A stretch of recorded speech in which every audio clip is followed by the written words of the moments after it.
Genesis 37. And Jacob dwelt in the land wherein his father was a stranger, in the land of Canaan. These are the generations of Jacob. Joseph, being 17 years old, was feeding the flock with his brethren, and the lad was with the sons of Bilhah, and with the sons of Zilpah, his father's wives. And Joseph brought unto his father their evil report. Now Israel loved Joseph more than all his children, because he was the son of his old age, and he made him a coat of many colors.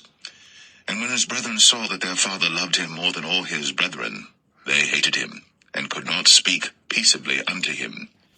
And Joseph dreamed a dream, and he told it his brethren, and they hated him yet the more. And he said unto them, Hear, I pray you, this dream which I have dreamed. For behold, we were binding sheaves in the field, and lo, my sheaf arose, and also stood upright, and behold, your sheaves stood round about, and made obeisance to my sheaf. And his brethren said to him, Shalt thou indeed reign over us? Or shalt thou indeed have dominion over us? And they hated him yet the more for his dreams, and for his words. And he dreamed yet another dream, and told it his brethren, and said, Behold, I have dreamed a dream more. And behold, the sun, and the moon, and the 11 stars made obeisance to me. And he told it to his father, and to his brethren, and his father rebuked him, and said unto him, What is this dream that thou hast dreamed? Shall I and thy mother, and thy brethren indeed come to bow down ourselves to thee to the earth? And his brethren envied him. But his father observed the saying. And his brethren went to feed their father's flock in Shechem. And Israel said unto Joseph, Do not thy brethren feed the flock in Shechem? Come, and I will send thee unto them. And he said to him, Here am I. And he said to him, Go, I pray thee, see whether it be well with thy brethren, and well with the flocks, and bring me word again. So he sent him out of the vale of Hebron, and he came to Shechem. And a certain man found him, and behold, he was wandering in the field. And the man asked him, saying, What seekest thou? And he said, I seek my brethren. Tell me, I pray thee, where they feed their flocks. And the man said, They are departed hence, for I heard them say, Let us go to Dothan. And Joseph went after his brethren, and found them in Dothan. And when they saw him afar off, even before he came near unto them, they conspired against him to slay him. And they said one to another, Behold, this dreamer cometh. Come now, therefore, and let us slay him, and cast him into some pit. And we will say, Some evil beast hath devoured him, and we shall see what will become of his dreams. And Reuben heard it, and he delivered him out of their hands, and said, Let us not kill him. And Reuben said unto them, Shed no blood, but cast him into this pit that is in the wilderness, and lay no hand upon him, that he might rid him out of their hands, to deliver him to his father again.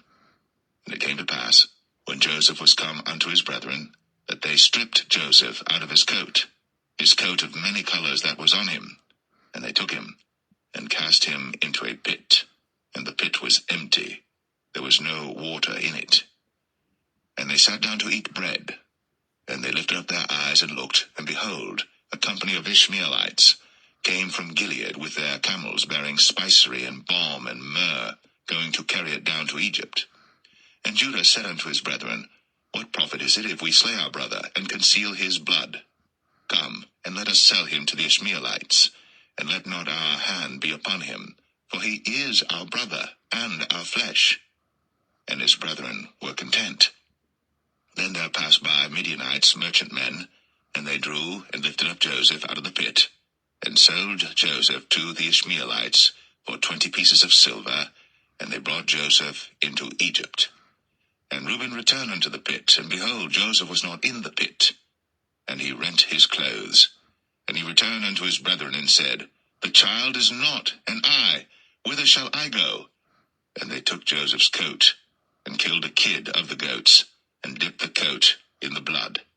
And they sent the coat of many colors, and they brought it to their father, and said, This have we found. Know now whether it be thy son's coat or no. And he knew it, and said, It is my son's coat. An evil beast hath devoured him. Joseph is without doubt rent in pieces.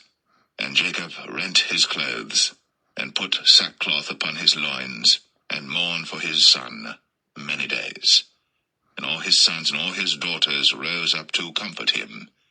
But he refused to be comforted, and he said, For I will go down into the grave unto my son mourning.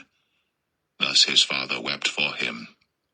And the Midianites sold him into Egypt unto Potiphar, an officer of Pharaoh's, and captain of the guard.